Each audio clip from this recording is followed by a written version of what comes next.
stuff. And to your point, the metrics that matter, he had a very good year. So how does he build on that? Yeah, hit some career highs in there. Yeah, he did. Be sunny, which is he's never going to be satisfied. He's going to look at every single piece of information. He's going to look at his routine, how he approaches his day, the days in between, how he communicates, how he does his feedback loop post game to make sure he's not missing it. Like, so just being himself allows him to do that. That's Oliver Marmol. You can tell a windy morning here in Jupiter, and it has kind of been the norm. The wind is a nice warm breeze. There's a little bit of cloud cover here right now, but the Cardinals will be playing the Marlins, and they'll be the visitor today. The Cardinals will be the first to bat, and then Sonny will get after it in the bottom of the first against the Marlins, and as you heard right there, he will be, no shocker, he'll be the opening day starter. A couple of other news items from that visit with the media. Marmol does know in his mind who he wants his five-man rotation to be. He's not ready to reveal that yet. He says there will be one more discussion behind closed doors about that, and then they should have some information about what that is going to look like. Basically, right now, you have 7 people competing for those 5 spots in the rotation. If you were to roll right now, if I were to take a guess as to what they were going to do, I would say it'll go Gray, Fedde, Miklasz, Matz, Pallante, something along those lines, with Liberatore going to the bullpen and McGreevy going to Memphis. But we'll see what they end up doing. McGreevy's had a phenomenal spring, and so has Liberatore. But they do have the familiarity with Matz as a starter, and if he is healthy, they'll probably go that route. And Pallante, who had a bit of a bumpy ride yesterday, actually gathered himself and finished very strong, going 5 innings yesterday against the Blue Jays. And Pallante does what he does. He keeps the ball on the ground. He's great against lefties, and he is much improved against righties. And they like Pallante as a starter, but they have not announced any decision yet, and they are going to discuss that rotation behind the scenes. Phil Maton is going to throw. In fact, he's throwing right now on the backfields. He is the new Cardinal acquired. We'll talk to John Mozeliak about that at 11:30. And Jordan Walker came out of the game yesterday very well. He had 3 at-bats yesterday, struck out twice, 3 plate appearances, struck out twice, walked, and his knee feels good today to the point where he's going to be hitting on the backfields today. So they feel good about how Walker came out of yesterday's contest, his first in 11 days after suffering some inflammation in his knee, stepping on a sprinkler head in West Palm Beach back on March 4th. Cardinals lineup today going up against this Marlins team looks like this. Mason Wynn is going to lead off and play shortstop today. Batting second will be Lars Nootbaar, who hit a home run yesterday. Wilson Contreras, Nootbaar's in left. Wilson Contreras is the DH batting third. Brendan Donovan's the cleanup hitter playing second base. Ivan Herrera's, who had a good spring, he's the catcher batting fifth. Alec Burleson hit a home run yesterday. He's batting sixth. He's the first baseman this afternoon. Nolan Gorman will play third base and bat seventh. Victor Scott in center field. Michael Ciani in right field. The 8 and 9 hitters in the order. Big difference in their spring numbers. Scott hitting .345 in Grapefruit League play. Ciani .061. We'll talk to John Mozeliak about the decision-making when it comes to spring stats and specifically that center field position, and a lot more with President of Baseball Operations at 11:30. Coming up next, we'll talk about the bracket. It will be revealed at 5 o'clock Central today, and Jerry Palm of CBS has been projecting it for quite a while. We'll touch base with him next. Sports on a Sunday morning coming to you from Jupiter, Florida, and the Stiefel Sports Studio. We all hear the radio ads about the IRS. They tell you to be afraid, to be scared, and they try to frighten you into calling. I'm not here to do that. Tax Relief Advocates is different. TRA is here to tell you that if you owe money to the IRS, whether it's $5,000, $50,000, or $500,000, we have a solution. It doesn't matter if you're sitting in your car, at work, or with your kids. No matter where you are, call now. 800-575-6481. Don't lose hope. TRA can eliminate or reduce what you owe to the IRS. Generous programs are now available that can give you a fresh start. Our passion is taxes and helping individuals fix their IRS problems. We have over 1,000 5-star reviews on Google and an A+ with the Better Business Bureau. You don't need to be afraid of the IRS any longer. End your tax nightmare today by visiting us online at TRA.com or call 800-575-6481. That's 800-575-6481. Tax Relief Advocates, real solutions for real people. Spring is almost here, and so is the time to clean up your yard. Beat the spring rush and contact Chesterfield Valley Nursery for a property maintenance estimate today, or stop by in person. Just take Boone's Crossing exit off Highway 40. We're located directly behind Chesterfield's newest and largest entertainment complex. Give us a call or visit ChesterfieldValleyNursery.com. That's ChesterfieldValleyNursery.com. A celebration of his beauty. When you've been hurt in an accident, you need a law firm that wins. Onder wins. For over 100 years, Onder Law has been winning for St. Louis. With over $5 billion in negotiated settlements and over $300 million in verdicts, Onder wins. Voted best law firm by STL Today 2 years in a row, Onder wins. Whether it's settlements, verdicts, or awards, Onder wins. If you've been hurt in a car accident, trucking accident, or hurt on the job, Onder Law will get you the money you deserve. At Onder Law, winning is what we do. So when the stakes are high, Onder wins. Call us today for a free consultation. We don't get paid unless we win for you. Dial 314 or 6189 million. That's 314 or 6189, then all zeros. Or visit us online at onderwins.com. The choice of a lawyer is an important decision and should not be based solely on advertisements. Past results afford no guarantee of future results. Every case is different and must be judged on its own merits. Does your current trophy wife want a life insurance policy 3 times the size of your previous mistakes? Relax and call Big Lou at Term Provider. Big Lou says if you're in your 50s, even a bit porky, a $1 million term life policy should only cost about $200 to $300 per month. Call Big Lou at 800-529-2856. Remember, Big Lou's like you. He likes trophies, too. For affordable life insurance, call 800-529-2856. Tired of hearing scary radio ads about the IRS? Tax Relief Advocates is different.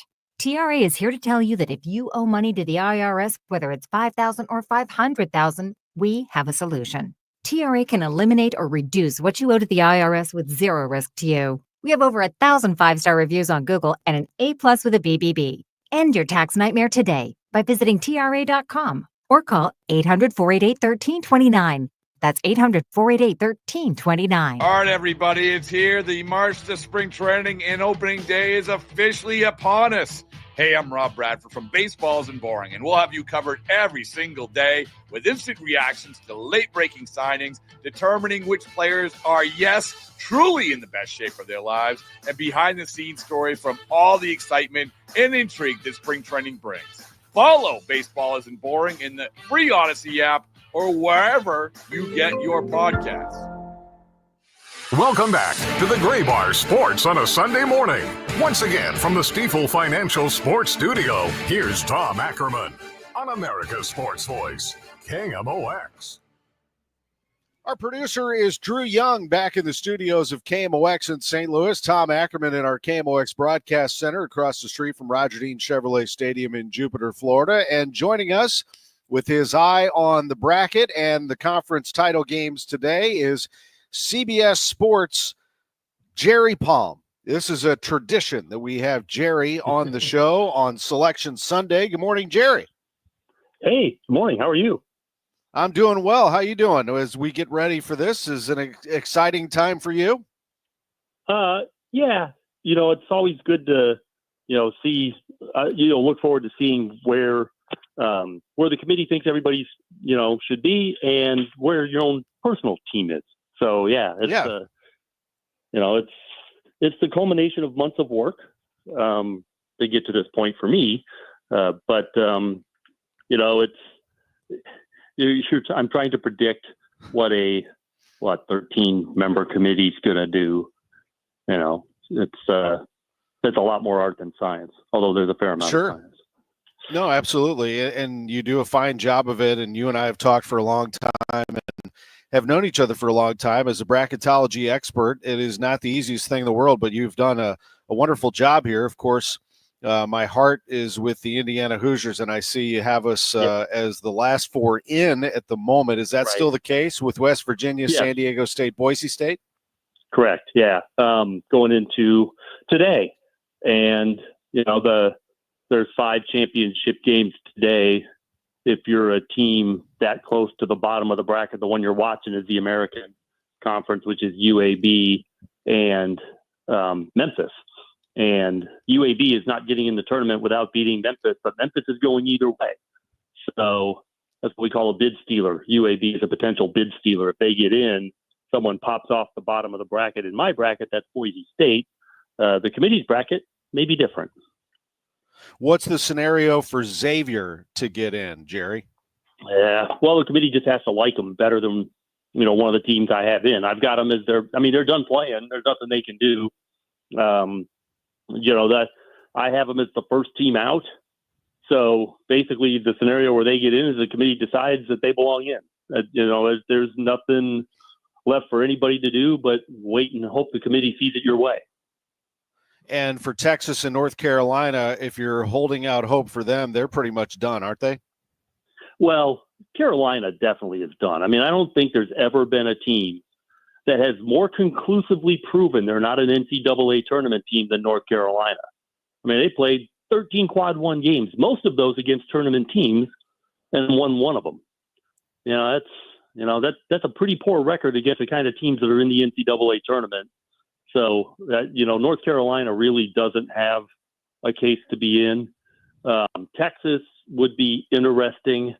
They've got 15 losses, which is a lot, and 5 of them are quad 2, and 3 of those were home games to teams that they were competing with for a spot in the bracket. And but they've got some nice wins too. They play in the SEC. They got a good schedule. They've got some nice wins. But if you throw away their quad 4 games, which are basically the teams that from the much smaller conferences, really, they're 12 and 15. And while I don't think the committee looks at your record against the top 3 quadrants specifically, I also don't think it's a coincidence that only one team has ever gotten in that was even 2 games below 500 against that group of teams, and certainly none that were 3. So I'm not optimistic for Texas either, but the committee might look at just the sheer number of quality opponents they played, and then they beat a handful of them, and think, well, that's probably better than maybe Boise State, who didn't play as many.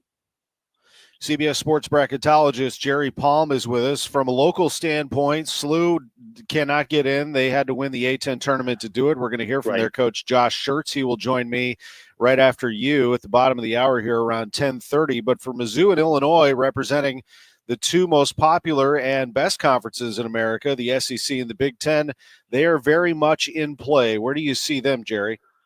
Yeah, I think I've got Mizzou as a 6 this morning. They had what a great year, I think, for them, because they had 0-18 last year in the SEC, and had a great turnaround to get to now they're a borderline top 25 team, going to be in the NCAA tournament. I actually have them as a 7 today. So it's. What a great year for them. And then Illinois, I've got in the middle of the bracket as well. So, it's been a rough year for Illinois because of, they had the flu go through the team, and it got so bad at one point that they weren't even doing handshake lines for a couple of games because they didn't want to spread anything. I've got Illinois as an 8, Missouri as a 7. Those are, Missouri's in a little better position to try and advance beyond the first weekend as a 7, because those 2 seeds are not juggernauts. They're good teams. They're very good teams, but they're not the kind of juggernauts that you might see if you have to play a 1 in the second round like Illinois could. Yeah, your current 1s and 2s. So you have Auburn in the South, Duke in the East, Houston in the Midwest, Florida in the West. The 2 seeds accordingly: Michigan State in the South, Alabama in the East, Tennessee in the Midwest, St. John's, I think they're dangerous in the West. And you also say that Tennessee-Florida game, the SEC title game, could determine the 1. Yeah, I think the winner of the Tennessee-Florida game should be the 4th number 1 seed. Tennessee will still have 1 more loss than Florida, but they will have beaten them 2 times out of 3. They've got more good wins than Florida. I think that's enough to make up for the extra loss. But the committee has already, first of all, made that decision. They would have made that decision last night. Today, they're probably spending most of the day bracketing, and then they would have contingency brackets based on the results of the 5 games today. Obviously they have to have one for the American, because if Memphis wins, it's one thing, and if UAB wins, they've definitely got to put them in. So that'll be one. There could be a contingency for the SEC game.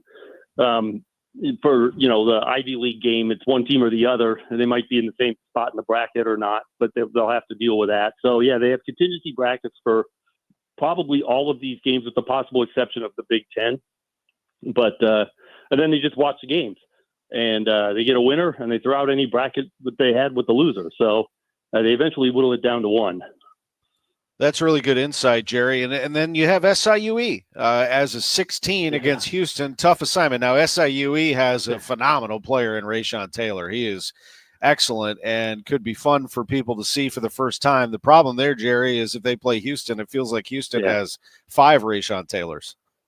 Yeah, and all 5 of those guys are really good defenders, too. I don't know if Taylor is or not. I just assume he's a really good player, but Houston's calling card has always been defense. So, Taylor could be, a really great player, and you're playing Houston and they're going to handcuff you. So he's going to have his hands full today or when they play, assuming they play. But yes, SIUE getting in is a great story. I believe it's their first time in the tournament. They haven't even been really in Division I for, that long as an eligible team. So, it's tremendous. I was excited for them to see that they got in. Yeah, absolutely. Jerry Palm is with us. Jerry, final thing, when you look at all of this and you're putting all these pieces together, is there a team or teams that you had, let's say, in that 7, 8, 9, 10 range that you think could be dangerous, could make a run? Well, yeah, actually, we talked about 2 of them a little bit, because I think Mizzou could, and I think Illinois could. The thing about Illinois in particular is, they've had some big moments, but they had such a disjointed season that, the NCAA tournament may feel like a fresh start to them. And we've seen, the Illinois that went up to Michigan and annihilated them is capable of winning a couple of games. That team is, the peak of Illinois is really dangerous. So I think those 2 have a chance to do something. But you understand, if you're an 8, you got to go through a 1. And it's going to be hard to do that with this particular class of 1 seeds. If you're a 2, though, then, you may have a little, I don't know, I guess easier time of it. But another team I keep an eye on is BYU, which was the hottest team in the country until they got beat the other day finally. But they had won something like 9 or 10 in a row. I actually was at the game of their last loss, which was at Cincinnati in February. And they looked really bad, especially in the second half of that game. And then they just went on a tear, went from playing themselves onto the bubble to off the bubble to the top half of the bracket. They lost finally in the semifinal of the conference tournament, but that's a dangerous team too that's really feeling good about itself. Jerry, you do a heck of a job. You're the first place I go when I need a bracket projection. You are a CBS Sports bracketologist at cbssports.com. All the best to you. Thank you so much for making yourself available on this busy Selection Sunday. Oh, anytime, Tom. Thanks. Good to hear from Jerry Palm of CBS Sports. When we come back, Josh Schertz, the head coach of the St. Louis Billikens. Sports on a Sunday morning coming to you from Jupiter, Florida on KMOX. Start the new year off right with your best vision for 2024. This is Megan Lynch for Ophthalmology Associates. Now's the time to schedule your annual eye exam. It's what I'm doing for my entire family. The doctors of Ophthalmology Associates are experts in diagnosis and treatment of diseases of the eye. Doctors Greg Birdie, Ranjan Malhotra, Robert Brusati, Andy Royer, and Samuel Berry. Call for an appointment today, 314-966-5000, or you can get more information at youridoc.com. One of the conditions they can test and treat is dry eye. When the furnace is running, you're at greater risk for dry eye disease. The doctors of Ophthalmology Associates can prescribe the perfect eye drops to prevent and treat dry eye. Ophthalmology Associates is located at 12990 Manchester Road, a half mile west of I-270 on eastbound Manchester Road. Call Ophthalmology Associates 314-966-5000 or youridoc.com. Question: Are you a maintain it before it breaks person or a wait for a problem person? Get ahead of the game or just see what happens type? Well, if you're the practical, forward-thinking sort, then get this. For a limited time, the rock-solid fix-it-right guys at Jerry Kelly will come tune up and inspect your furnace for just $98. It's normally $143, and that's very little money for a lot of peace of mind. Check it out now at JerryKelly.com. KMOX Weekend at your service, sponsored by Air Comfort Service Heating, Cooling, and Installation. When news breaks, St. Louis turns to the team that knows your community best. At KMOX, our newsroom is dedicated to delivering the stories that matter to you. KMOX News is here for St. Louis. This is Tom Ackerman of Total Information AM. This is Debbie Monterey. This is Megan Lynch. Hi, this is Michael Calhoun with KMOX News. I'm Maria Kina. Stuart McMillan, KMOX News. Starting March 24th, listen to the voice of St. Louis at 104.1 FM. At California Psychics, we know that when you haven't found love, it feels like everyone else has. Every movie has a love interest. Every song is a love song. Where are all the songs about cats? Or the joy of early bedtimes? And of course, the PDA. Looking for love sucks. Thankfully, California Psychics can give you the guidance you need to help you find the one. We connect you with the very best. In fact, 98% of the psychics who apply to work with us don't make the grade. That's why we can guarantee if your reading isn't life-changing, it's free. Download the app or connect with us at CaliforniaPsychics.com. Right now, new customers receive 20 minutes for just $20. So you could be feeling all lovey-dovey real soon. Experience the joy of certainty. California Psychics. Welcome back to the Gray Bar Sports on a Sunday morning. Once again from the Stifel Financial Sports Studio, here's Tom Ackerman on America's Sports Voice, KMOX. Coming to you from the Cardinals spring training home of Jupiter, Florida. We are also the home of the St. Louis Billikens, and SLU basketball coach Josh Schertz is with us. The Billiken Report is sponsored by Royal Banks of Missouri. Coach, good morning. Thanks so much for being with us. Appreciate it, Tom. I'm a little jealous. Weather's probably slightly better there than it is here. It's a little bit better. I heard it was snowing a little bit early this morning, which is crazy because it's going to be in the 70s later in the week. That's the way it goes in St. Louis, no doubt. You lost to Loyola, 72-64 in the quarterfinals of the A-10 tournament, moving to 19-14 overall as you sit right now. Just reflect, if you would, on that game and watching that come to an end. I know that there's a lot of work that goes into the season, and that had to have been a tough one with, at the same time, a realization that you have set a foundation for what you're trying to accomplish.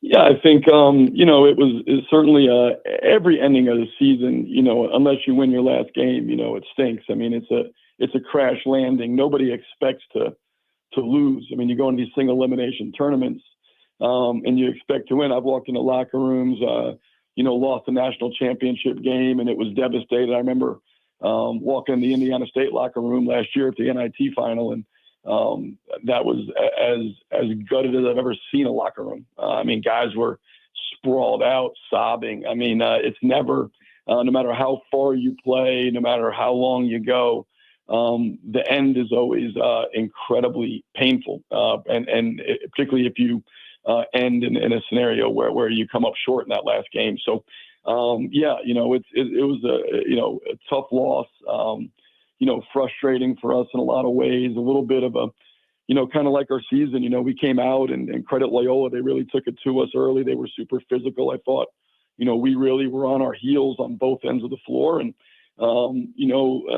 they controlled most of the first half. I think we cut it down to 5. They made a 3, put it back up to 8 at halftime. And, we got down 12 at the under 12 media. And then we did what I've done all year. I thought we showed a lot of toughness, resilience, cut it back to 2, put ourselves right in the game. And it was a 3-point game in the final minutes. And we had our chances. We missed 2 front ends of a 1-and-1. We, missed a layup. We gave up an offensive rebound, led to a 3. I mean, there was a variety of plays in money time, and we didn't make them, and they did. And ultimately in this league, those are the small margins that separate winning and losing. The gaps between teams are not big. You very rarely see teams get blown out in this league. The margins are incredibly small, and you got to be great in those moments of truth. And we weren't. Loyola was better, just like VCU was better than Loyola last 5 minutes yesterday, which they went from being down 1 to winning the game. But I think as you mentioned, a lot of seeds planted here in year one. I think this group did. I'm really appreciative of this group of guys. What they did, the work, the foundation they laid in terms of how we prepare, how we compete inside the game, the resilience, toughness, and with a group that really early in the year I would have said, man, pretty soft, pretty disconnected. By the end of the year, we were, I thought, incredibly tough, incredibly resilient, really competitive, cared about each other, and seeing that growth coming together was great for us. And we'll see today. I mean, there's a chance. I think it's a coin flip if we get in the NIT. If we do, then our season continues. If we don't, then I think we're gonna shut it down. As you know, we've been massaging this across the finish line as it is with the amount of guys we have. Well, I'm certain that you would want to play with pride in that NIT. I totally understand that. And you have two players in particular in Isaiah Swope and Gibson Jimerson who have had tremendous careers. Let's start with Jimerson, who Loyola was able to hold off the sheet there. They really worked him, but he has had an unbelievable, I mean, what can you say about a guy any more than we already have about the all-time leading scorer at St. Louis University? Yeah, holding off was a good apropos quote. They were super physical with him. They really sold out though. Gibb, first 2 games against Loyola, had made 14 threes between there and Chicago and here at Chaffetz. And obviously game plan wise, they sold out to take him away and to put 2 every time he came off action, 2 every time he came off screens. The couple of good looks Gibb had didn't go down, but credit Loyola, they were super physical with him.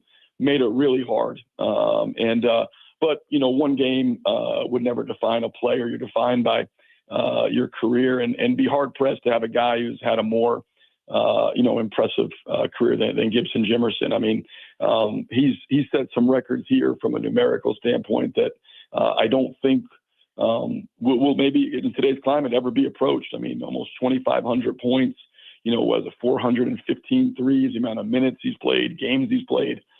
Field goals. I mean, you name it. His name is at the top of almost every statistical category in a really proud and really, high profile program. His name is at the top of every record book. And I think his greatest legacy will be his loyalty. I mean, to be somewhere for 6 years, never leave, never chase other stuff. He could have left many times before I got here, and certainly had a very easy out when they made the coaching change, and the coach that recruited him that he played for 5 years wasn't here. He could have easily just said, hey, I'm going, doing something different. I'm going to play for a new coach. I'm going to play for a new coach in a different place. And for him to return and help lay the foundation and help plant those seeds, I'm forever indebted to Gibson Jimerson. And the great part about him is as good a player as he is, he's an even better human being. 4-time all-conference selection, 5-time all-academic selection, and a better human being than he is player. And Isaiah Swope, who scored 30 points in that game, going out as he always does, and perhaps gets some more if you hear from the NIT. And Swope, I was recently in Evansville doing a game and ran into and went out with some old college buddies, and one of them said, I'm telling you, when Swope was playing over in Newburgh, the word was he might be the best player in this town. He is just a marvelous talent and incredible to watch. As Bob Ramsey would say, the Swope Show, and as Earl Austin Jr. said the game before last, he said, raise the curtain when Swope hit a 26-footer. Oh, yeah, no, he's special. I got to coach him for 2 years, and that guy's made up of all the right stuff. What an unbelievable competitor. So tough, so courageous. He couldn't even, from December on, he's not been able to practice. I mean, he practices maybe once a week because his knee. He's a guy that last year, he had in December last year of 23, had a piece of cartilage break off in a game. And, he decided he wanted to play through that, and the season wore on. And by end of January, early February, he was really dragging his leg. We went back in, did another MRI, had a complete tear of his lateral meniscus. And a lot of kids in that scenario, they're gonna shut it down, get the surgery. They don't want to do anything that would compromise their NIL value. You know what I mean? You're not going to play with a complete tear. It's painful, and you're not going to be as good. And it was early February, and he's like, "No, I want to finish the season with my teammates." And that kid, I don't know how, knee brace, painkillers, didn't practice, played, wasn't nearly as good, but kind of willed himself in there, hit huge shots in the NIT.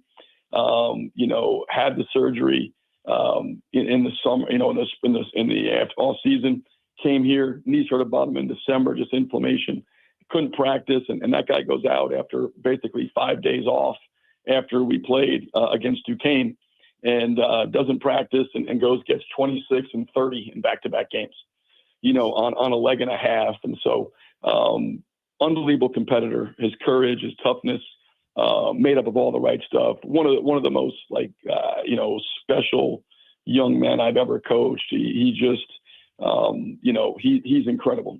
But his courage, his toughness, competitiveness, those things are at the highest level. And he and really give both.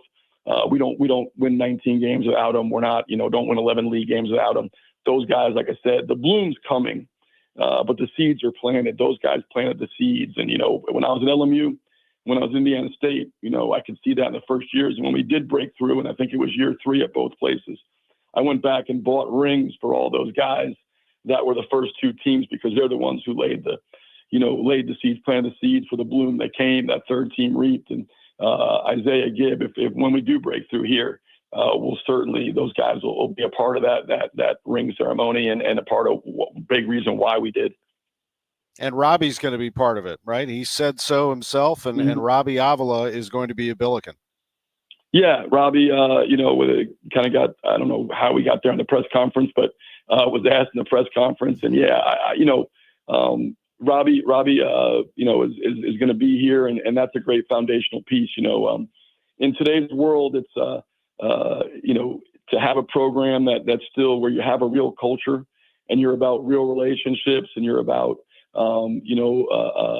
being, really impacting young people and having these relationships where you can, you have relationships that are strong enough to handle the burden of truth, that you really, are able to coach guys and coach them incredibly hard and be, as honest as possible, but also, love them in equal measure. And that allows those relationships to be strong enough to handle that.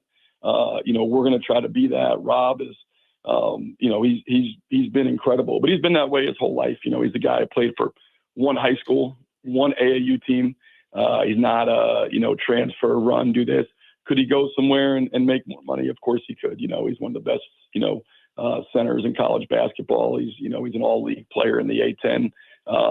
He could have made a lot more money leaving Indiana State and going somewhere other than St. Louis. But, I think he trusts us. I think he's got a long-term vision for what he wants to be, what he wants to accomplish. And, he came here to try to win a championship. We came up short in the regular season and tournament.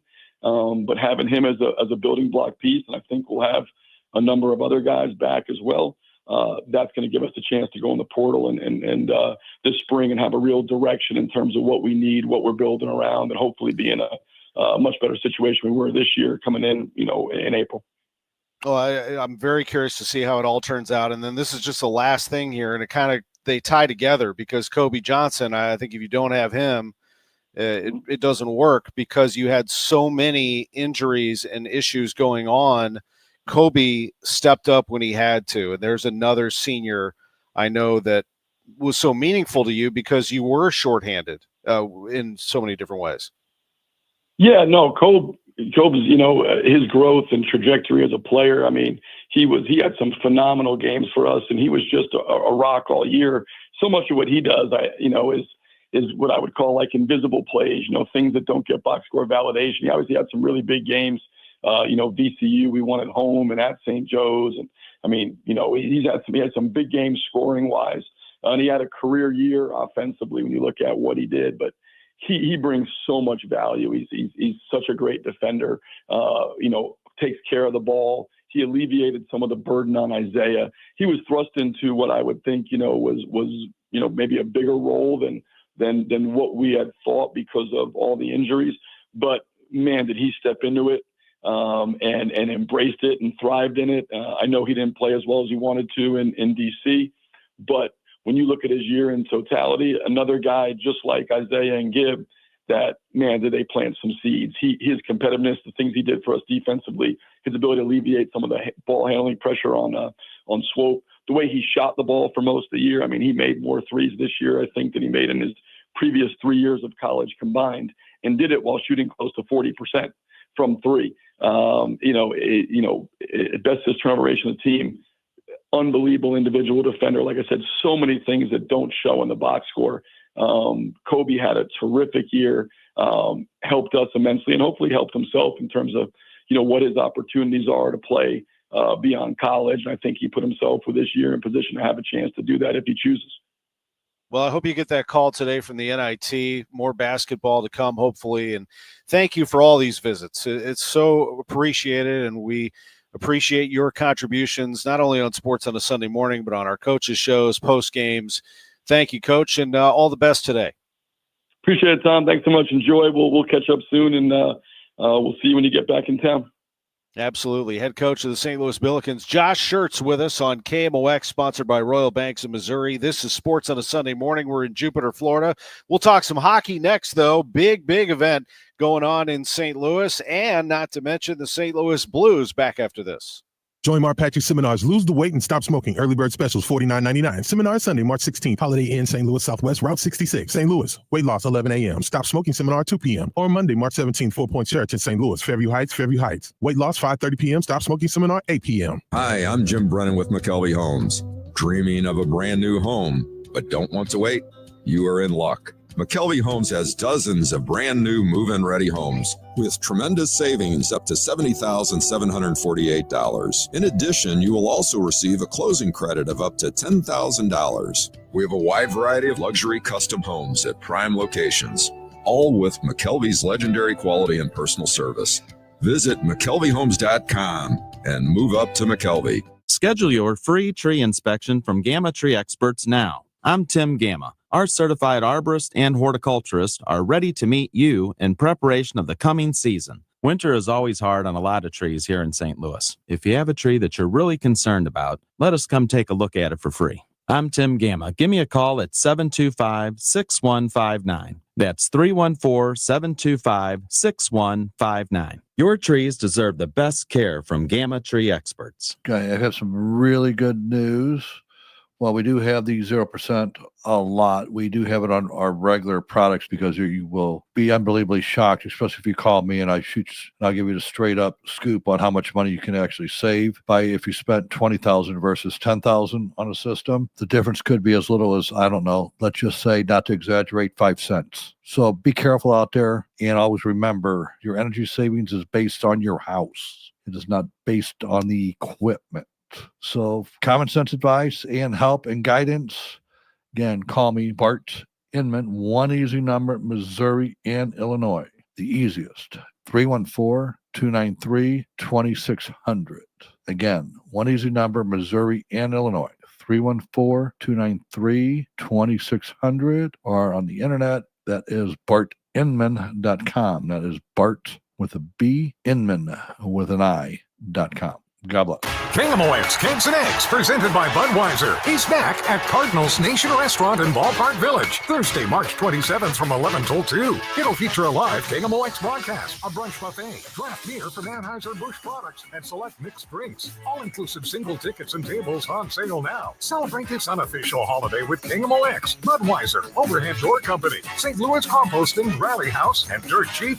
Get your tickets now at KMOX.com/events. I see clearly now, thanks to the doctors, Bertie, Mahotra, Brusati, Royer, and Barry. You can too. Go to youreyedoctor.com. Welcome back to the Gray Bar Sports on a Sunday morning. Once again from the Stifel Financial Sports Studio, here's Tom Ackerman on America's Sports Voice, KMOX. Coming to you from the Cardinals spring training home, Jupiter, Florida. Great to be with you. Tonight's game, Blues and Ducks, has been moved to 7 p.m. at Enterprise Center due to the Blues travel issues after last night's game in Minnesota. They won that game 5-1. Jordan Kyrou logged his 5th career hat trick, and he's now 3 shy of his 3rd consecutive 30-goal season. The Blues are going to honor Captain Braden Shen on his 1,000-game milestone during a pregame ceremony tonight. Again, that has been moved to 7 o'clock, the Blues and the Ducks at Enterprise Center. Meanwhile, it's not the only hockey going on. As of this past Wednesday, the ACHA National Championships are back in St. Louis for the 3rd time in 4 years in what will be 6 of 7 years between 22 to 2028.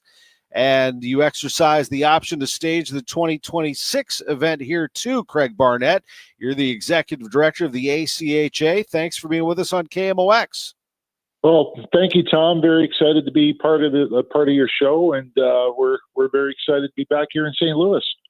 You know, we had in the news a storm that has wreaked havoc around the area, knocked out power at Centene Community Ice Center, didn't it? Sent Saturday's games to 4 different rinks in the area. We had some fun with that. That's for sure. You know, it's a big event that we do here, as you may know.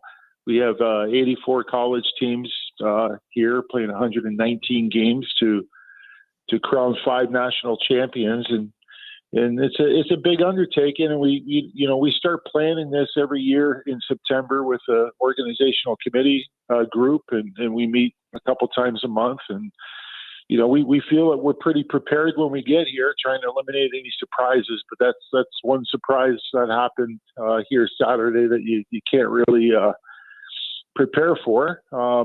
We prepare as well as we can, and we're surrounded by great professionals. You know, the facility manager Jeremy at Centene and his staff. And but overall, we survived it. We were fortunate to be in St. Louis, such a great community. And you know, I like to say that it's a Midwest hospitality where you have other ice rinks in town here that all kind of collaborated with us to find a home for all of our games yesterday. And, you know, so I tip my hat to all those people at McKendree University and some private rinks here in town. We were able to reschedule all of our games and get them done yesterday. And we're thankful to be back on Centene right now playing hockey. Craig, do you see the growth within those universities and those programs? Can you see the change from year to year in how much they're prioritizing hockey? Absolutely. You know, and it all starts, you know, at the youth levels. I mean, ACHA, you know, in NCAA hockey, I mean, it has become such a different sport, you know, especially from when I played a long time ago, but it gets better and better every year, you know, like I said, it starts at the youth levels and in a city like St. Louis, where you have a lot of such a strong St. Louis Blues alumni here that they chose to stay in this area after their careers. And, you know, they have children and they grow up and become hockey players, and they're also involved in the coaching aspect. And, you know, that's where these young kids develop. And as they continue to grow up the ladder of development in the hockey world, you know, we just have so many more better hockey players than we did years ago. And the growth of college hockey, you know, it's growing. You know, at the NCAA level, it's growing slowly, but it's growing now. You know, when you look at Lindenwood and so forth that are now, you know, were ACHA programs, and they still have ACHA programs, but you know, the example of Lindenwood is now they're also NCAA Division I. And with the ACHA, you know, we have 487 teams playing this year. Across 46 states. And, you know, that's a byproduct of developing young hockey players. And, you know, now they have opportunities to continue playing hockey, you know, when they go to school as student athletes. Of course, the Frozen Four is coming to St. Louis next month. So final thing for you here, just what are people saying around the country about St. Louis, just in general, as a hockey town, as has been coined the heartland of hockey? It's we've all been different cities and across the country and Canada and so forth. But I find, St. Louis being that mid-sized market, in the NHL compared to some larger cities and so forth. But the hospitality and the people are just incredible. It's typical, like I said, Midwest hospitality. It's for us, it's a perfect match. It's a central location since we have programs across the country. It's such a great central location. The facilities are fantastic, but I just always go back to what everyone else tells me as well, is that they have a great experience here. They meet so many nice people that are very welcoming and hospitable. And so we enjoy it. For us right now, it's like the Omaha of college baseball. St. Louis for the ACHA has just been a wonderful partner. And, it all starts at the top with the St. Louis Blues. And, Mr. Zimmerman, the president there, and his staff are very vested into the ACHA with having us coming back, and as well as the St. Louis Sports Commission and as well as the Centene Community Ice Center in Maryville University Hockey Center. So couldn't do it without all the support of the people in this city that love hockey. And we always look forward to this, even with the tornadoes. It brings us all together. Absolutely. The American Collegiate Hockey Association Executive Director is Craig Barnett. Thank you for being here, the national championships here in St. Louis, and have a wonderful rest of your experience. We look forward to catching up with you for years and years. Thank you very much, Tom, and all the best to you down there in Jupiter, Florida. Thank you. We will have much more on the Cardinals coming up next hour on KMOX. Celebrate twice as much with NordVPN's birthday deal. Get 72% off and a coupon for up to 1 year free. Visit NordVPN and discover the benefits. Secure up to 10 devices with a single account. Encrypt your online traffic. Reduce the risk of phishing, scams, and malware with NordVPN's Threat Protection Pro. Get the special birthday deal at NordVPN.com. Additional terms apply. NordVPN. Does your current trophy wife want a life insurance policy 3 times the size of your previous mistakes? Relax and call Big Lou at Term Provider. Big Lou says if you're in your 50s, even a bit porky, a $1 million term life policy should only cost about $200 to $300 per month. Call Big Lou at 800-529-2856. Remember, Big Lou's like you. He likes trophies too. For affordable life insurance, call 800-529-2856. Do you ever wonder if you've saved enough to retire? Well, you can discover how you can make your money go a lot further in retirement in a 3-hour adult education class. It's called Retirement Planning 101. Hey, it's Sue Thomas, and this is a one-night class. It's taught by a fiduciary advisor from Financial and Tax Architects. They have decades of financial planning experience, and they hold these classes at colleges and libraries throughout St. Louis. You'll learn about reducing your taxes, maximizing your Social Security income, paying for health care, everything. And there's no cost. It's free. They ask that you bring 3 canned goods for a St. Louis crisis nursery. There are a handful of openings for classes this month and next. So register by calling 314-947-2012. 314-947-2012. It's the Sue Thomas number. Happy birthday to us. 2 surprises for you. 2 surprises from NordVPN. 2 surprises for you. Celebrate twice as much with NordVPN. We have a special birthday deal. Get 72% off and a coupon for up to 1 year free. NordVPN is rated as excellent on PC Mag. Visit NordVPN.com and discover one of the most advanced VPNs in the world. What are the benefits? Secure up to 10 devices with a single account. Receive alerts if your email address leaks to the dark web. Reduce the risk of phishing, scams, and malware with NordVPN's Threat Protection Pro tool. Encrypt your online traffic and browse with more peace of mind. Get the special birthday deal at NordVPN.com. Additional terms apply. NordVPN. Cybersecurity built for every day. KMOX, KECK HD2, K254CR, St. Louis.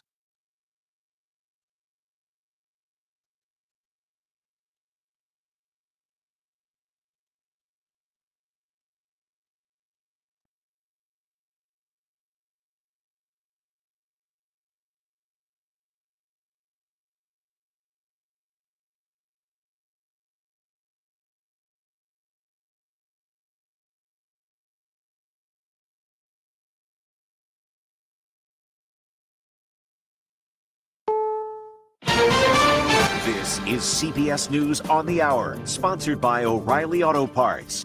I'm Wendy Gillette. The death toll has risen to 36 from a line of severe storms crossing the U.S. Joy Asdu and her kids took shelter when a tornado hit their home outside St. Louis. I thought that we were going to die. My kids were crying. I was just trying to cover their heads. We couldn't see anything. We didn't know what was happening.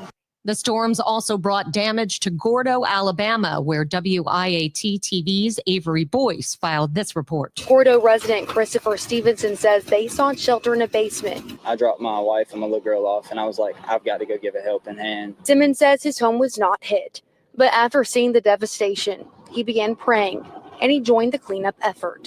Trump envoy Steve Witkoff says he had a productive meeting with Russian President Vladimir Putin, setting up a possible call with the president. I expect that there'll be a call with both presidents this week, and we're also continuing to engage and have a conversation with the Ukrainians.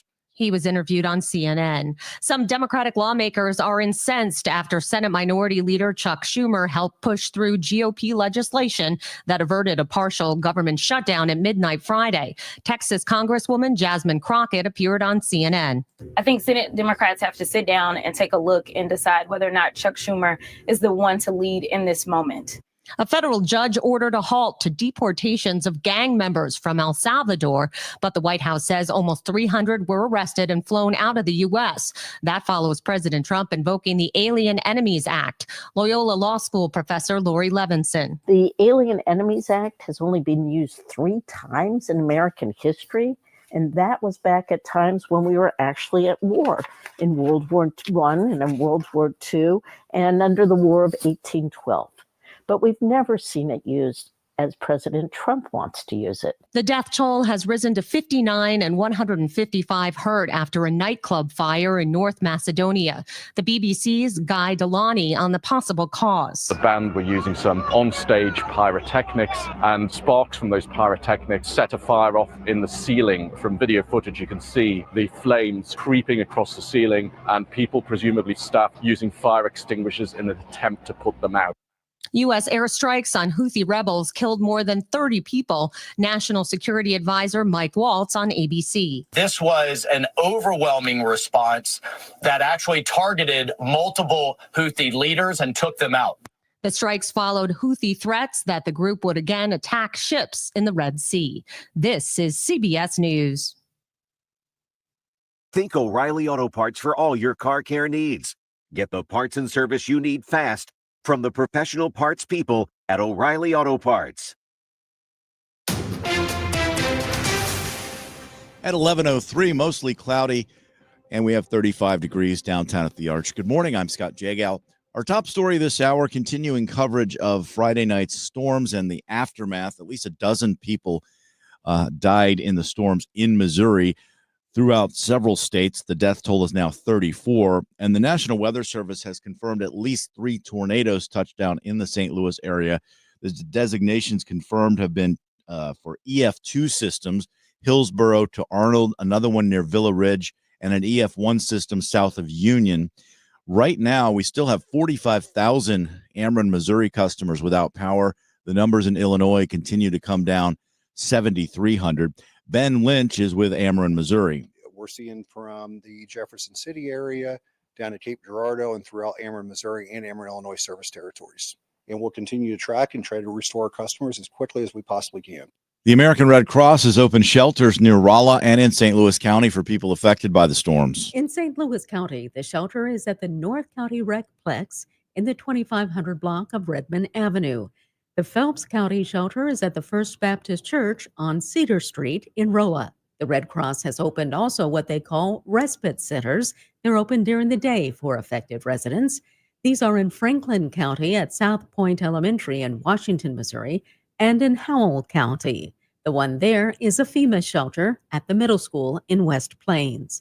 Identification and/or proof of residency is not required to be admitted to a Red Cross shelter. Julie Carpenter, KMOX News. St. Louis County is now trying to attract fired federal employees to come work for them. County Executive Sam Page and Councilman Mark Harder on opposite sides of the aisle have teamed up to build a new page on the website where former federal employees can apply directly for county jobs. Here's Paige. This is a one-stop shop for displaced federal workers to come and look and see what we have available. Harder was asked if he supports the cuts being made by Elon Musk and the president. His response: in many of these positions, they are probably needed. We do have a bloated bureaucracy, but that doesn't mean you have to give up your career in these positions.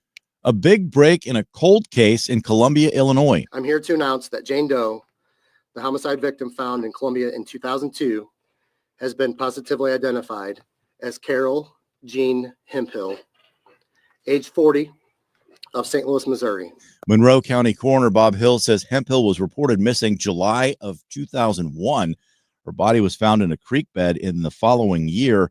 Her remains were identified through DNA testing in a grant that was awarded to the University of North Texas, and her family members are grateful. That's a blessing. That's a relief for me because I've been going through a lot through the years. Like I said, we were very close. Weather forecast this afternoon, high of 49. Overnight, getting close to freezing. Tomorrow, quite a bit warmer, though. Plenty of sunshine and a high of 70. Almost 80 degrees on Tuesday. 70 on Wednesday. Maybe some showers or storms around. Right now, it's 37 in St. Peter's, 36 in Florissant, 35 downtown at the Arch. I'm Scott Jagow, KMOX News.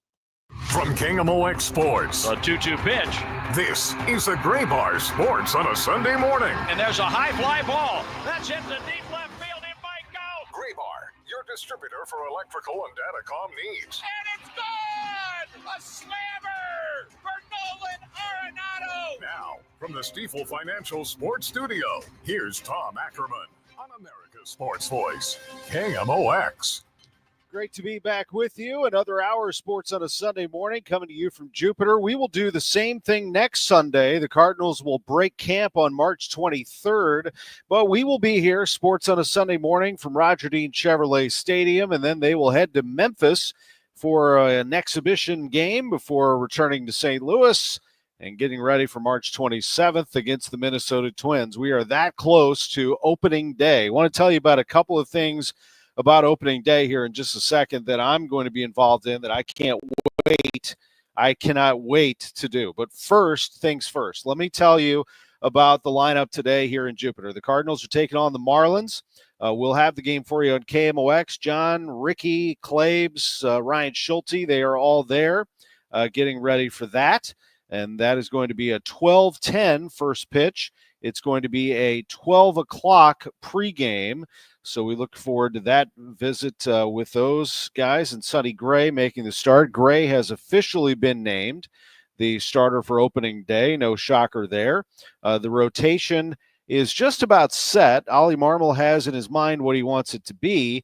There's still going to be a discussion behind closed doors, and after that, they will reveal what that rotation looks like moving forward. But for today, it's Gray against the Marlins. Cal Quantrill, he is a right-hander, and he'll be pitching against the righty Gray. Here's the lineup for the Cardinals against Quantrill. Leading off and playing shortstop today will be Mason Wynn. Wynn is hitting 103 in the spring, so he certainly wants to get a little more offense going. He did single and score in the first inning yesterday in a 9-5 romp over the Blue Jays. The Cardinals just went wild offensively. They finally broke out. They had 16 hits yesterday. They really struggled offensively for the most part up until then. Also in the lineup today, batting second is Lars Nootbaar. He's not struggled. He's hitting .310 down here. He had a home run yesterday, his first of the spring. He has 7 RBIs. Also, Wilson Contreras is in the lineup. Contreras hitting .357 down here. He's the DH batting third. Brendan Donovan is the second baseman today. He is hitting cleanup. Ivan Herrera will be the catcher. Herrera has been looking really good at the plate. He gets on base, he delivers, he slugs. His slugging percentage is 11. His OPS is 1162 on base plus slugging percentage together. He's been really good. Alec Burleson hit a home run yesterday and drove in 2 with a base hit, so he had to really come out of that feeling a lot better. And again, these are important things, these results. I know we talk about the process all the time, but the results at this point, you want to start seeing, you can't just flip a switch and go right into March 27th. I mean, you want to see some product of all of the hard work and adjustments that they're trying to make. Nolan Gorman had a couple of hits on Friday night. We'll see if he can get it rolling today. He is playing third base as Arenado gets a day off. Victor Scott II is the center fielder today. He has been scorching down here, 345 batting average. He's stolen 5 bases as well. Michael Ciani can steal bases. He had 20 last season. Problem is he hasn't been able to get on base. Ciani's hitting just .061. He is the right fielder today, but Scott versus Ciani continues to be a conversation as to who's going to play center field. And then you have Lars Nootbaar can also play center. Jose Barrero, if he makes the team as a bench player, can play center field. We'll see how they play it. But that's the lineup today. Wynn, Nootbaar, Contreras, Donovan, Herrera, Burleson, Gorman, Scott, and Ciani. Other things going on today. We have Blues hockey tonight. There has been a time change. They had a little trouble traveling back from Minnesota, so it's now a 7 o'clock game tonight for the Blues at home against the Ducks. Jordan Kyrou with a hat trick last night as the Blues won and got themselves to within 2 points of a playoff spot still. Kyrou with the hat trick. And City with a win over Seattle, 1-0. They have 4 consecutive clean sheets to start the season. They're the only team in Major League Soccer that hasn't given up a goal. Ben Lunt was the goalkeeper last night because it's a broken bone in the hand for Roman Berkey. We're going to get an update from Lutz Pdannenstiel in minutes on that. Sporting director is going to join us here at 11:15. We heard an hour ago from Jerry Palm, the bracketologist from CBS Sports. If you want to go back and listen to that, I think it's a good breakdown of not only what he thinks the bracket will look like when it comes out at 5 o'clock today on Selection Sunday, but also who he thinks could be a scary team to face. And he noted 2 local teams, Mizzou and Illinois, among those 2. Of course, we talked about SIUE as well, being what he says will be a 16 seed in the tournament. And we heard from Josh Schertz a little bit earlier on the show. He is awaiting a call from the NIT, says that they'll play in that, but if they don't get a call from the NIT, he's going to likely shut it down for the season. When we come back, we'll hear from Lutz Pdannenstiel, sporting director, St. Louis City SC. Can't wait to talk to Lutz. I'm Tom Ackerman in Jupiter, Florida, on the spring training home of the Cardinals, KMOX. Have you been injured in an accident? You need a personal injury law firm that wins. Onder wins. For over 100 years, we've been fighting and winning for St. Louis. $5 billion in negotiated settlements? We've got it. $300 million in verdicts? Done. Voted best law firm by STL Today 2 years in a row. Onder wins all the time. Car accident, trucking accident, workplace injury. No matter the case, let Onder win for you. When the stakes are high, we're the team you can trust. Wondering what your case is worth? Call now for a free consultation. And remember, we don't get paid unless you win. Dial 314 or 618-9-million. That's 9 then all zeros. Or visit onderwins.com today. Onder Law. Winning is what we do. The choice of a lawyer is an important decision and should not be based solely on advertisements. Past results afford no guarantee of future results. Every case is different and must be judged on its own merits. Hi, I'm Dr. Colleen Bosler, and I'd like to introduce our newest associate, Dr. Adam Voss. Hi, I'm Dr. Adam Voss, the newest addition to the Audiology Center. I'm very excited to join this amazing team. I'm a St. Louis native, graduated from Washington University School of Medicine, and I'm passionate about hearing healthcare and connecting people back to the things that matter to them most: family, friends, music, or even their favorite British TV drama. At the Audiology Center, we care for our patients like our own family. If you ever need anything, come on by or call us and we will make sure to address questions or issues same day. My ultimate goal as your audiologist is to listen to your individual needs and guide you on your journey to improved hearing. There are a lot of audiologists in town, but only one Audiology Center. We might not know how to change a tire, but we know a thing or two about audiology. And I want our current and future patients to know that you can trust us with your hearing healthcare needs. Thanks, Dr. Voss. The Audiology Center, 3 locations. Come visit us at theaudiologycenterstl.com for more information. This is the story of the one. He's responsible for keeping a leading healthcare facility clean and safe. And he trusts Grainger's high-quality HVAC cleaning and safety products, combined with their world-class supply chain, to consistently deliver, ensuring he's covered inside and out, so he can focus on keeping his facility clean to help protect the health of everyone inside. Call 1-800-GRAINGER, click Grainger.com, or just stop by. Grainger, for the ones who get it done. Seems everything costs more these days. Gas, groceries, and when's the last time you checked your wireless bill? Yikes. When it comes to big wireless, if you're staying, you may be overpaying. Here's how to get the same fast, reliable nationwide coverage without the big wireless bill. Switch to Consumer Cellular. Plans start at just $20 a month, and that's not a short-term promo. Our U.S.-based experts will get you switched and saving in about 20 minutes. Call 1-888-FREEDOM, visit consumercellular.com or a store near you, and start saving today. Plans include $5 credit for auto pay and e-billing. Hey, Green Gobbler here. So you've got a clogged drain in your bathroom. Water in the sink's overstaying its welcome.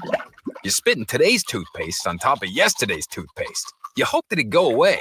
Yeah, clogs don't just go away. I make them go away. I'm Green Gobbler, the only clog dissolver you need. I'm bleach-free, safe for your pipes, and I work. Guaranteed or your money back. Because I never met a clog that was going to unclog itself. Green Gobbler. Let the gobbler get it. Welcome back to the Gray Bar Sports on a Sunday morning. Once again, from the Stifel Financial Sports Studio, here's Tom Ackerman on America's Sports Voice, KMOX. Edward, right, get in foot. there, Yes, baby! Oh, baby! Edward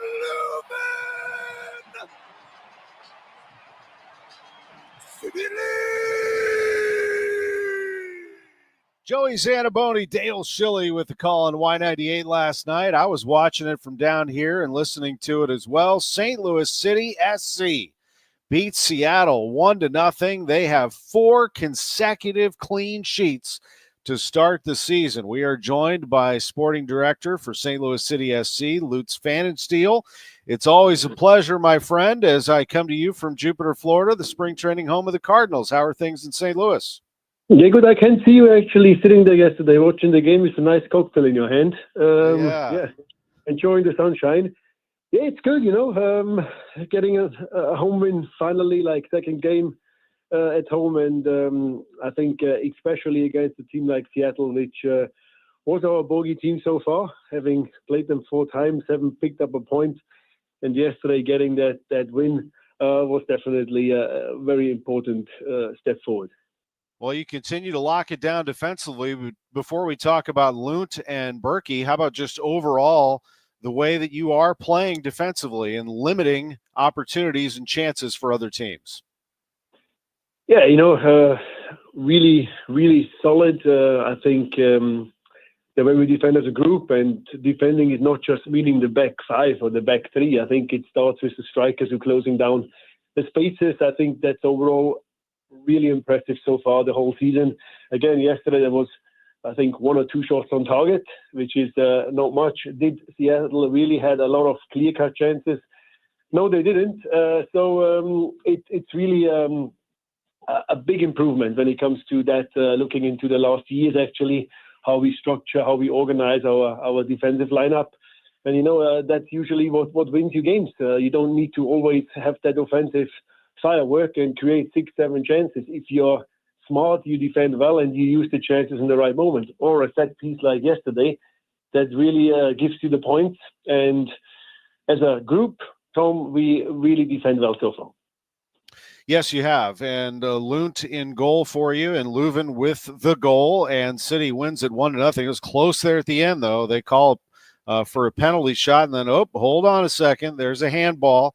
They went back and looked at it, and indeed a handball, and it turns out to be a finish for City 1-0.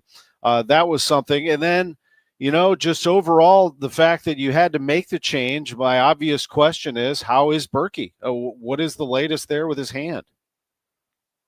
Yeah, it was in the morning, of course, a bit of a shock. We had the normal training session on Friday, and he made a save. He got the ball a bit awkward on his hand. And, we didn't really look like anything crazy. So we waited for Saturday morning and see how it went. And then we did the X-ray, and it's obviously it's a fracture, but it's nothing crazy. So we're not talking about an extremely long time here, but we will see a specialist tomorrow. And then we have to make that the last final decisions. But then again, it happens in football. Injuries are part of the game. And of course, if the captain, the best goalkeeper in the league, is out on a short notice, that could actually rattle a team. But then again, we have a good group, and as you saw, we believe in Ben Lund's quality. You know, he's an experienced goalkeeper. He's around for a long time. He works really well together with Roman, and really all the compliments from myself, being a former goalkeeper. Very solid, very confident performance, and keeping a clean sheet is always great in the first game of the season. So we are obviously looking forward for Roman to return, but in the meantime, there is a lot of belief and a lot of trust in Ben Lund, who had a good game and a great preseason, by the way, as well. So absolutely no problems here. And just a little bit more on Lund. He and Roman are very close, aren't they? They're really good friends. Roman shot him a text in the morning just to give him a heads up, but it was the day of. Yeah, Tom, we're all very close friends, as you know. But it's very important, I think, when it comes to this goalkeeper hierarchy. If you have two guys who are off at the same level and they fight for the spot, you do not have this relationship. So I think here it's pretty much clear set. Roman is our star player. Roman is our DP. Roman is an absolutely top goalkeeper. I would call it an international top goalkeeper. So for Ben, as a second choice, it's very tough because you're training every day. You work really hard, but then you need to be ready in this right moment. And I think a relationship them to build where I think the basic situation, the starting situation is very clear. Roman is number one and Ben is number two. You need to have a special character to live actually in that role as the second choice, as the backup. And that only works out well if there is a good relationship between the number one and the number two. Having said that, you know, being a goalkeeper myself before, I was the worst number two in the world because if you cannot accept that you're being on the bench and the other guy is better, then you create a problem for yourself and for the team. And there we are really fortunate that with Birki Lund and also Olivares, they have a very, very clear structure where our goalkeeper coach, Alex Langer, does a fantastic job. And I think that pays off in the end of the day. That's a really good point. What about in midfield? You had Akil Watts with Chris Durkin and Edward Leuven. If you could get into that a little bit and your change in formation. That was, I think, a bit of a surprise for the fans, you know, see Akil on a kind of, I would call it wide 10 position, more an offensive position. He normally plays as a wing back or a full back or as a six. But I think he worked out well because he's very athletic. He works hard. He got a few good runs behind their back three. And I think this whole combination with Durkin, which is a warrior, you know, like a hard tackling, hard working guy, and obviously Edu, which scored a screamer. We haven't spoken about that. I mean, it was a wonderful free kick, like really beautiful. I was actually surprised that Joey didn't jump down the balcony yesterday after we scored that one. But yeah, it was a different formation. I think it caught Seattle a bit by surprise because they didn't really know where Watts will show up during that game. And that's something, really, really smartly done by the coaching staff to get a bit of a surprise in there as well. Yeah, it was really something. Leuven has a lot of confidence. There's no question about that. And you're starting to see it now. Here we go again with this team. When they start to play well together, it is something to behold. And you know, who could have anticipated giving up no goals? Let me ask an alternate question. Is there something that you would like to see this team do better right now? Is there something that is lacking early in the season? You know, we don't really want to jinx that now because, as you see, obviously people coming into the stadium and they want to see, especially in America, high-scoring games. And people, of course, they love a 5-1 or a 5-2 more than a 1-0. But when it comes to the whole season, I think winning games like yesterday is very important. So how do they change right now? I mean, right now, obviously, I don't want to change anything, but there is always room for improvement. We also have to be honest. It was not the perfect game, you know, and it never is a perfect game. So can we be better with the ball? Can we create more chances? Of course we can. Can we have a different setup sometimes in a while to I would say to get a bit more behind their back four? Yes, we can do that as well. But if it's not necessary, it's nothing which has to be changed right now. I think you develop over the course of a season, or you develop over the course of the first half of the season. Right now, I think we should be happy what we get out of the team. We should be happy with the results. You know, I said in the start of the season, the first 5 games are tremendously difficult. Playing against some top teams in the league. Also next week, was a special game in Philly. So where we are standing right now, I think it's pretty impressive, having not conceded a goal in 4 games. Not many teams in MLS history have done that. We also haven't done that so far at all. So I think that is something Tommy can and we should build up on. Absolutely. You know, there's a coach that I've talked to many times through the years who says, and it just happened this past season for him, that he won games. They found a way to win the football game and they walked off the field a winner. And he said, if people can have whatever narrative they want and talk about our team and shape it however they want us to do certain things, and I don't care. I will go out there and we're going to do it the way we do it, and we're going to find ways to win. And that guy is Eli Drinkwitz, who was on the pitch last night delivering the match ball. I saw that you had a chance to exchange some words with him. He is something else. And the crowd really got into it, didn't they? The Mizzou players and coach were there. Yeah, it was really, really nice. You know, I never met him before, so we had a good talk yesterday. It was funny because he actually followed up what I did before in my life. So we had a good talk, and actually we agreed that I will come up there to Colombia once they start training and playing again, to kind of shadow him a little bit, to see actually how Mizzou is set up, how they prepare for a game, how they do play in a game. So it's something which I haven't seen before. And, you know, I'm always, even though I'm already have gray hair, I still feel young by heart. There's lots of things you can learn and pick up from other sports. So that's something I'm really looking forward to. Very interesting personality, very, very open-minded. It was great to meet him, to be honest. Yeah, he's good. I appreciate you very much. Thank you for the update on Berkey. Thank you for visiting with us, and congrats on a great win last night for St. Louis City SC. I'm very surprised you didn't ask me about the game against Philly next week. Yeah, I usually do have a preview, don't I? Well, hey, while I have about 30 seconds, give me a little preview of that. Well, I mean, you know, top team, they're doing well, and Bradley Connell, their manager. So it's a special game for us as well. It's a special game for him as well. We're really looking forward to play against Philly, to play against Bradley. That's one of the teams I have the closest ties to in general, where the sport director is something like my brother. We worked before together in Germany for many, many years. So I'm really looking forward to go to Philly next week. I'm sure that you are, and I look forward to that as well. I think that is going to be something as we watch you celebrate and then move on to the next match, and that certainly will be a big one against Bradley in Philadelphia.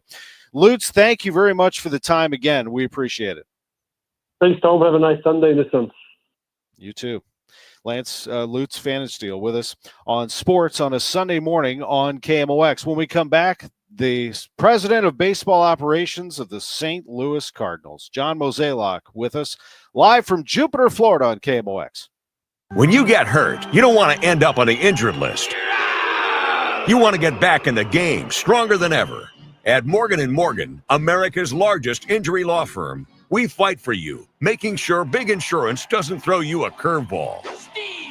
With over $25 billion recovered, we're the home run hitters you need. This is way out there and gone. Morgan & Morgan, for the people. Proud sponsor of the St. Louis Cardinals. Injured? Visit forthepeople.com for an office near you. There's nothing like it. The crack of the bat, the roar of the crowd, and the timeless voice of Cardinals baseball. A swing, and there's a high fly ball. That's in the deep left field. It might go. It's a goner. Now, you can experience every pitch, every play, every win in crystal clear FM sound. Big fly, Alec Burleson. Starting March 24th, tune in to 104.1 FM KMOX, the voice of the Cardinals, now stronger than ever. KMOX Weekend at your service, sponsored by Air Comfort Service Heating, Cooling, and Installation. I'm Tom Ackerman, and welcome to this month's Siteman Cancer Center Spotlight. This month we are talking about colon cancer, and joining us is Dr. Will Chapman Jr. A patient is not having to go to 3 different office visits trying to manage the communication between different physicians as an intermediary. Instead, I can talk directly to my colleagues. We can quickly establish a plan. Thanks to Siteman Cancer Center, national leaders in cancer. For more information, visit siteman.wustl.edu. Ever feel like there aren't enough hours in the day? If you get busy or miss your favorite show, don't worry. With Rewind, available exclusively on the free Odyssey app, you can stream your favorite shows on demand. You know your day is better with us. Get the news that matters to you from the local voices you trust. No matter what you're up to, give it a try. To get started, download the free Odyssey app and search for your station. That's AUDACY. With the new year, it's time to make sure you have the best vision for 2024. That means scheduling your annual eye exam with Ophthalmology Associates. Call 314-966-5000. Welcome back to the Gray Bar Sports on a Sunday morning. Once again, from the Stifel Financial Sports Studio, here's Tom Ackerman on America's Sports Voice, KMOX.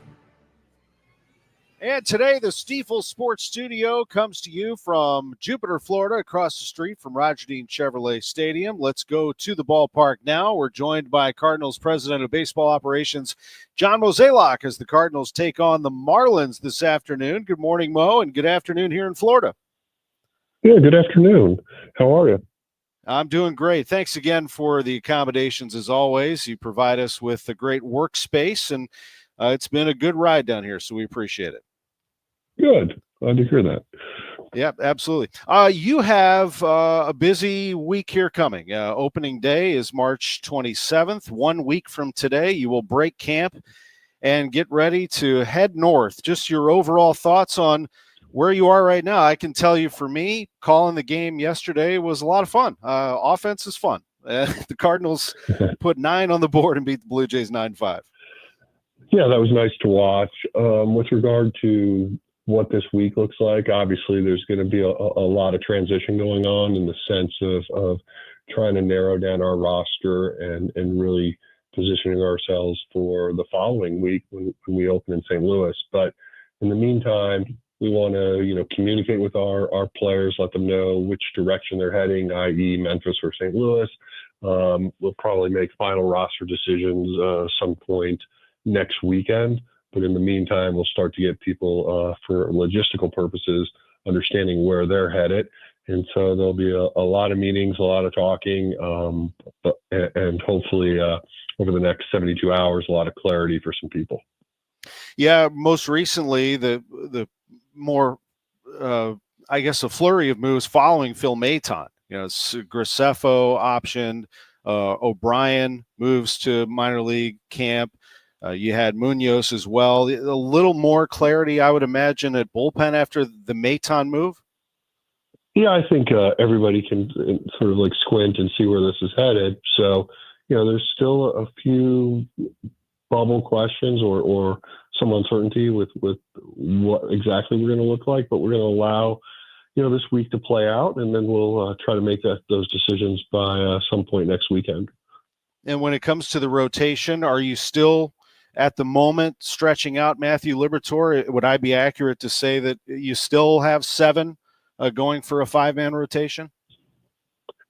Yeah, that's right. He'll definitely get one more opportunity to stretch out, but clearly it's easier to take that step back than try to have someone that hasn't pitched more than an inning or two to try to get 4 or 5 out of. So trying to ramp these guys up, give us as much flexibility as possible, and fingers crossed, these guys keep throwing the ball well. McGreevy's had a good camp, gives up the home run to Juan Soto, and then really showed something, didn't he? How he was able to bear down and finish that Mets game strong. Yeah, absolutely. That was great to see. Obviously, as you pointed out, gave up the solo shot to Soto, which was a very loud home run. He definitely didn't miss it. But yeah, McGreevy has had a really good camp, and it's great to watch.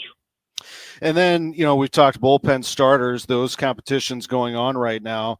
But back to Maton, the point was made by Ollie, and I think you alluded to this as well. This is a move that appears to also be designed to take some pressure off of your young players as they develop. So Maton would handle high leverage situations, whereas let's say a Roycroft, if he were to make the team, wouldn't have to do that right away. Would I be accurate in saying that? Yes, but it's also equally about I've always felt like when you have a strong bullpen, you have someone in there that can help younger guys understand hey, 6th inning, if such and such gets on, you need to start thinking you might have to get up. So it's almost like having that like additional coach in the bullpen. But sometimes having it come from a player, players respond better. So it's just another voice to help these guys understand what daily preparation looks like, what in-game preparation looks like. And then ultimately, when you get that call, how quickly you prepare and how you then adjust into a game-like setting. So, he checks a lot of boxes for us. He is a player or pitcher that I've had interest in over the last couple of years. So I was really glad that we were able to bring him on board, because I do think he'll be a benefit for us. Phil Maton, kind enough to visit with all of us as well, and we had a chance to talk to him. I chatted with Jose Barrero yesterday before the game. Here I go, just like a lot of people, tantalized by his talent. I'm certain that's why he's here, is that you all wanted to see what you could tap into there. Barrero vying for a spot on your bench, Mo. What do you like about Jose Barrero? Well, I think he gives you a lot of flexibility defensively. He looks very comfortable on any part of the infield. He looks comfortable anywhere in the outfield. He's an elite athlete. And, I think from an offensive standpoint, we see signs of things that we're uber excited about. And then there's times where you see the swing and miss. And I think one of the reasons he hasn't had that really sustained major league career is the swing and miss and the inconsistencies of the plate. And, that's something that we are working on and trying to help him adjust to. Because if he does, he's a really, really useful player. And then finally, when it comes to roster decisions, I'm looking at center field.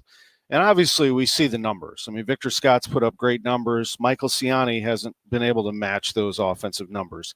How much do numbers in spring training factor into a decision when it comes to something like that? Center field, Victor Scott II, Michael Ciani.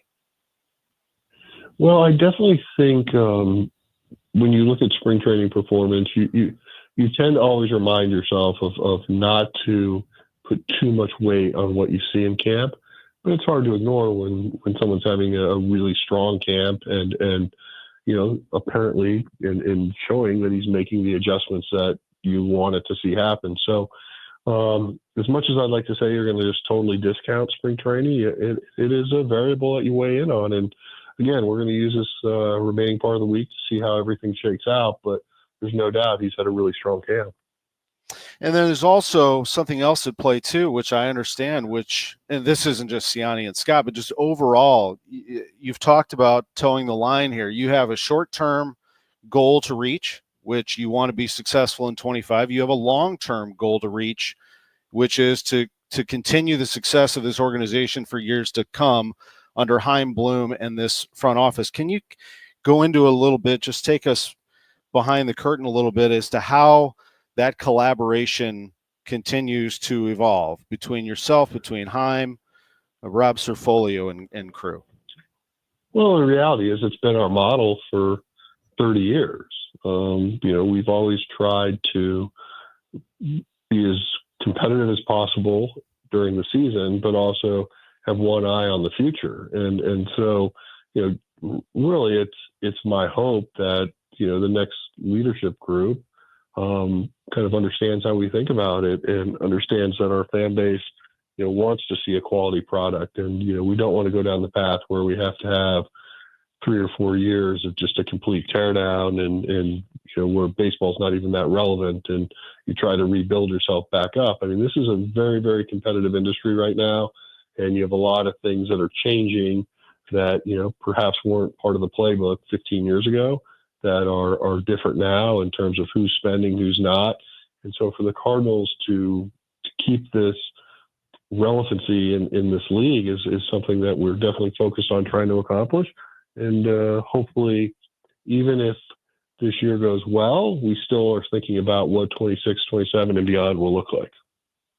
And, relevancy in the league also means fans and seats too, right? Doesn't that, how much of that factors in wanting to make sure that you get people through the turnstiles this year, get your fan, the fan base well.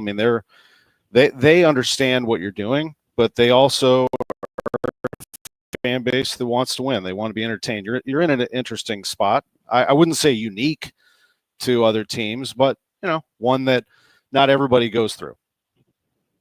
Well, I certainly understand it. And, that's that, really tight line I'm trying to walk right now. And then hopefully we're able to accomplish that and then allow for the product on the field to be something that our fan base truly appreciates. I mean, look, it's hard to keep everybody 100% happy in this business because, a lot of times they feel we're just not doing enough or not being aggressive enough. And I certainly understand that, but it's a challenging business right now. And as the finances change and as we try to adjust into a new world on that, hopefully we can figure out a path back to where we were and consistently competing for October and hopefully deep runs into the World Series. Appreciate your time as always on the program, and thanks again for all that you do for us as a radio station here down in Jupiter, and we'll catch up with you real soon. All right, sounds good. Thank you. Thank you. John Mozeliak, Cardinals president of baseball operations, taking us into the organization's thinking here in spring training, some of the roster decisions that have come their way. And the Cardinals will be playing the Marlins today at 12:10. Sonny Gray is going to make the start. Cardinals will bat first, though, on KMOX as they are the road team today. When we come back, Bernie Miklasz discusses the Cardinals, and I might ask him a little March Madness as well. It's sports on a Sunday morning from the Stifel Sports Studio in Jupiter, Florida. Back in a moment. This year, we celebrate the 40th anniversary of the Cards 85 National League Championship with an opening day exclusive. KMOX First Pitch Breakfast, presented by Budweiser at Cardinals Nation at Ballpark Village, featuring Cards legend Vince Coleman for an unfiltered conversation. Tickets are limited and on sale now at KMOX.com/events. The First Pitch Breakfast, presented by Budweiser, Overhead Door Company, St. Louis Composting, and Dirt Cheap. Join Mark Patrick seminars and stop smoking now without cravings, irritability, weight gain, or your money back. Totally changed my life. It's amazing. I don't have any cravings. You want to quit, but have found it impossible? This is the thing for you. I have absolutely no cravings. It's the darndest thing I have ever seen in my life. It's not for entertainment. It's for results. Do it. It works. Period. You've tried everything else. You need to come and try this. Early bird special, only $49.99. Hypnosis designed to destroy unwanted cravings. That's right. Seminars Sunday, March 16th. Holiday Inn, St. Louis Southwest, Route 66 in St. Louis. Weight loss seminar, 11 a.m. Stop smoking seminar, 2 p.m. or Monday, March 17th. 4 Points by Sheraton, St. Louis, Fairview Heights, Fairview Heights. Weight loss seminar, 5:30 p.m. Stop smoking seminar, 8 p.m. Register at markpatrickseminars.com. We all hear the radio ads about the IRS. They tell you to be afraid, to be scared, and they try to frighten you into calling.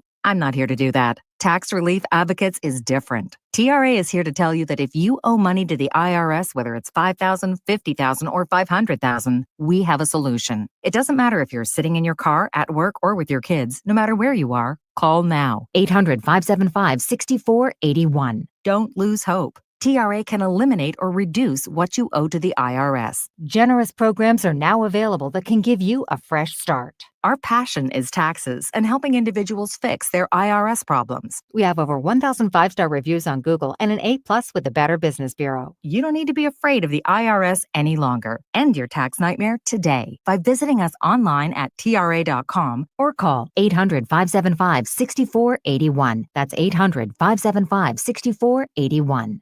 Tax Relief Advocates. Real solutions for real people. The Dave Glover Show. Anytime you choose the DGS, you're choosing us over like 10,000 other things. It's challenging, free thinking, topical, and fun. But I think what's even more important is to stay real and to stay honest and relatable, because people go, I feel you. I understand. The Dave Glover Show. Real people having real conversations with each other. Weekdays beginning at 1 on News Radio 1120. KMOX. Welcome back to the Gray Bar Sports on a Sunday morning. Once again from the Stifel Financial Sports Studio, here's Tom Ackerman on America's Sports Voice, KMOX. Hey, I want to wish a happy birthday yesterday to Sadie Steinbach. Sadie was here at the ballpark yesterday celebrating her birthday. That is awesome. No better place to celebrate than in spring training. Sadie Steinbach turned 15 yesterday down here on spring break with friends. Went to the game yesterday. Big shout out to Sadie. By the way, she is an awesome basketball player. Very, very good. Joining us is Bernie Miklasz and his visit, sponsored by Saliga Heating and Cooling, an American Standard heating and air conditioning dealer. Good morning, Bernie. What's going on? Good to be with you, my friend Tom Ackerman. I'm doing swell. Yeah, it's good to be with you. Well, I just talked to John Mozeliak, and, interesting. He kind of takes us into the room a little bit and sort of the philosophy. What I take from him is, they have this new look reset of a front office. And he kind of said it there is they want Heim, and he hopes that Heim and Rob Cerfolio and that group also understand that this organization, while they want to redevelop everything, they don't want it to be a 3 or 4 year teardown. That we're kind of, just to paraphrase what he said, this is a team that still wants to stay competitive. Interesting situation they've found themselves in. No, I understand what he's saying, but I would point out one thing. They lost 91 games in 2023. They, because of their bullpen, they had a winning record, but they had one of the worst offenses in the National League. So over the last 2 years, they ranked 22nd in the majors in winning percentage. So listen, I have an open mind about this year. I just refuse to just dismiss any team for maybe doing better than what we expect. And that applies to every team that's got at least a fighting chance. So I'm not sure what the 2025 Cardinals do. But my point is, if this is another season where it's disappointing, they don't make the playoffs, maybe they really get worse instead of better, well, then that would be 3 years in a row where basically nothing was accomplished. So it's hard for me to sort of reconcile this idea. It's like, well, we don't want to get to a 3 or 4 year teardown. Well, this would be year 3 of a period of time where they just haven't gotten much done, and they still have more questions than answers. So I'm trying to figure out what's the difference. However, no, I don't think they ever had to do a whole tear down. They really don't. And I've never thought, well, just tear the whole thing down. I've never thought, but they also should be making decisions not just for 25, but how those decisions will affect 2026. And, just to anticipate a question, I don't, if you're sort of preparing for 26 and also trying to maybe put the best team on the field for 25, I'm not sure why Victor Scott doesn't fit into that. And so it's what my point is that the Cardinals are entitled to do whatever they want, but I don't blame any fan. I don't blame myself for being constantly confused about what exactly the objective is. Well, I don't see a team much different than last year if they have Mats on it and they have Ciani on it. I mean, well, not that they wouldn't be on it, but in my 26-man roster, which I have right here, I work on it every day depending on what they do in terms of moves. Now that they've added Maton and they but they sent down O'Brien, etc., I changed it up. It still has Matthew Liberatore in the rotation, and it still has Victor Scott at center field. If you're going to do it, why not do it right now? I mean, just, take a gamble and have a little fun with it. It'll be interesting to see where they go. Just trying to read what they're doing. It sure sounds like they're going to do the opposite of what I just said. Yeah, Cordy, I think you agree with me. We trust the instincts of Katie Wu, the Athletic, and Derek Gould of the Post-Dispatch. They get good information. They have a good sense of the way things are going to go. And it was very interesting to me this morning to read that both of them think Ciani will be the starting center fielder and Scott will likely go to the minors.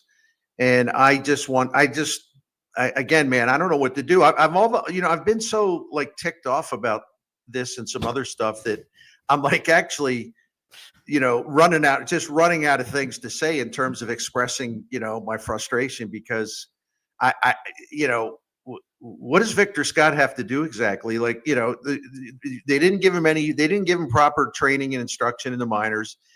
He was taking wrong routes to the ball. He was taking bad first two steps when he's pursuing balls. They didn't have a full-time outfield instructor. It took a part-time hitting instructor, Ryan Ludwig, to suggest a leg kick, which kind of changed Victor Scott's season around. His last 20 games in Memphis or so, he was really, really good. He came up to the major leagues. The first few games or so were quiet, but over the last 19 games, Victor Scott at the major league level last season hit .311. He had a .354 on base percentage. He had a .467 slugging percentage. He goes into spring and he's been their best hitter from start to finish, and he's also getting better in center field because of the work with John Jay. So my point is, this sounds really jaded, and I apologize, but what exactly is the point of spring training if a Victor Scott performs the way he does and he's not good enough to beat out Michael Ciani, if in fact it turns out that way? Well, and let me throw this in, Tom, because you and I and Kevin Wheeler and Matt Pauley have been talking about spring training, and well, the spring training stats matter. And I've always said, well, I just really don't pay much attention to them. But in this case, the Cardinals offense was doing so bad down there. I don't blame people for being concerned. But I look at Victor Scott in the spring he's had, and if he doesn't make the team, then we have our answer. Spring training stats absolutely do not matter. And that's not our opinion. That would be the opinion of the people setting this roster for 2025. That's right. I've looked at spectacular. Let's talk pitching for a minute. I mean, if you're going by spring training stats, Michael McGreevy should be in the rotation. I should throw his name in there too. Now you can't fit 6 in there. You're not going to go with a 6-man rotation. But Michael McGreevy, if you were ever going to do it, why wouldn't you do it right now? Just, take a shot. And here's the answer to that question, probably from the team, is that they want to see him start in the Memphis rotation and be that first call, and they're going to lean towards what they know. I'm ready to roll some dice, and I don't know that it's a big dice roll, honestly, with McGreevy. Right. Well, the thing of it is the Cardinals box themselves in because no matter what, they're going to give the ball to Miles Michaelis every 5th day, and they're going to give the ball to Steven Matz every 5th day. Now, listen, they have $29 million tied up in both of these guys, called $30 million in both of those guys this year, and their philosophy, their policy has always been, well, we're paying these guys, and that's it. We're paying them. That's why we're paying them to pitch. But the thing that's weird about it is one way or the other, these guys are going to get paid. They're going to get, if they pitch poorly, they're going to get paid if they don't pitch at all. Steven Matz's case, and I'm not trying to take a cheap shot, he's going to get paid no matter how many times he gets hurt. So I don't understand this idea that's well, we're paying them so they're in the rotation. It just seems, okay, well, maybe stop talking about resets and ways and all that stuff. Yeah, there's a runway. It's a runway that's leading Michael McGreevy, probably leading Michael McGreevy and Victor Scott to the Memphis runway, not the St. Louis runway. Bernie, I hope they sell the heck out of some tickets for opening day, but you, on your latest video, one of your latest on YouTube, you talked about that and more, and I would direct everybody to the Bernie Show. We only have a minute here before we have to be out at 11:55 for Cardinals, but your video series is excellent, my friend, on YouTube, the Bernie Show. Well, yeah, it's good. And we got some changes coming up with that, and we look forward to talking about that as well. But I appreciate everything I do here for KMOX and love being part of the Gas House Gang. And we'll be back at 12 noon tomorrow doing that live streaming, and you can grab that on YouTube at any time. Yes, we will. The Gas House Gang is on YouTube noon, Monday through Friday. A lot of people are watching Bernie and listening to that show also. Thank you, Bernie. Tom, have a great rest of your Sunday. Take care. Thank you, buddy. The family's in town, so looking forward to catching up a little bit. And also, one other thing is that Vince Coleman is going to join me for breakfast on opening day. Go to KMOX.com/events. The Budweiser First Pitch Breakfast from KMOX is going to be unbelievable. Vince Coleman telling stories about the 80s. What more do you need? How about cocktails and breakfast? That is for you on opening day at Cardinals Nation. KMOX.com/events. to hang out with Vince Coleman on opening day. Thanks for joining us on KMOX. Farming's hard. To feed the world, farmers have to work the land, brave the elements, and fight the battle against weeds. Weeds reduce crop yields, so prices go up and everybody gets less to eat. But 50 years ago, farmers got a new tool to fight weeds, glyphosate. It kills weeds while protecting the harvest.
Swings and he hits a drive.